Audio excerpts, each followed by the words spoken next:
Bonjour, si vous voulez vous abonner à la chaîne YouTube Mécanique Auto MF8, la vidéo vous présente aujourd'hui la recharge d'une batterie au lithium-ion polymère de la Kia Optima 2011.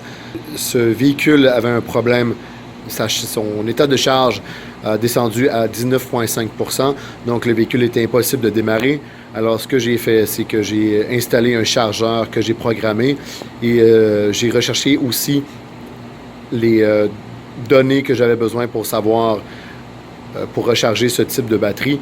Donc, je suis allé chercher un peu d'informations. J'ai vu la construction de la batterie et la charge nominale de la batterie, ce serait 270 volts. Et par module qu'on voit, ce serait 30 volts. Que j'ai ajusté mon chargeur, un chargeur qui est programmable, un Green, qui est pour les bicyclettes électriques ou les e-bikes et donc qui est compatible avec des charges de batterie au lithium et je l'ai programmé pour 30 volts. 30 volts serait 50% de l'état de charge. La charge, on voit ici 2 ampères. Je sais qu'elle serait capable d'aller plus haute que ça, mais pour éviter la surchauffe, je joue encore là de façon sécuritaire pour la recharge de cette batterie-là. Ça me prend à peu près une heure et quart pour recharger un module de 30 volts. Donc, c'est relativement rapide. Je pensais que ça allait me prendre plus de temps que ça, mais ça va très vite. Et que juste pour vous montrer justement la recharge, ici, j'ai une cellule qui est, pas une cellule, mais un module qui est rechargé presque à 30 volts, donc 29,80. Et l'autre qui est branché à côté, juste ici, elle n'est pas rechargée. Elle était à l'origine à 26,2, qu'un état de charge qui est trop bas pour faire démarrer le véhicule. Et je suis en train de charger donc le bloc numéro 4 qui est juste là pour remonter l'état de charge de cette batterie. Donc, évidemment, la température, il faut la vérifier pour voir si elle ne surchauffe pas.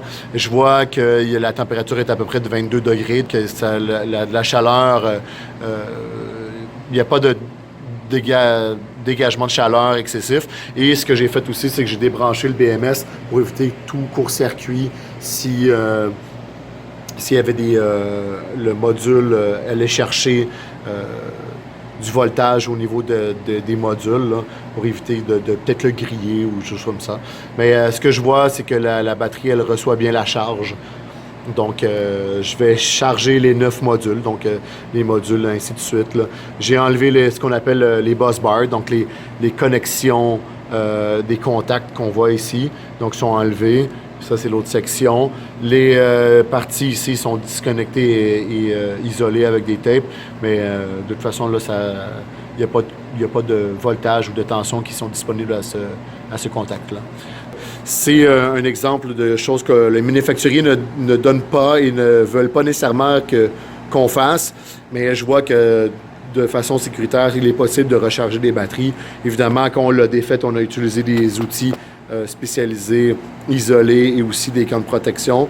Multimètre, c'est de catégorie 3 pour éviter qu'il soit capable justement de respecter les normes là, au niveau des tensions. Mais le module qu'on voit ici avec 8 cellules est de 30 volts. Donc, il y a très peu de danger de s'électrocuter au niveau de si je touchais les 2 poteaux ici. Évidemment, c'est le complexe, le tout au complet qui serait peut-être dangereux.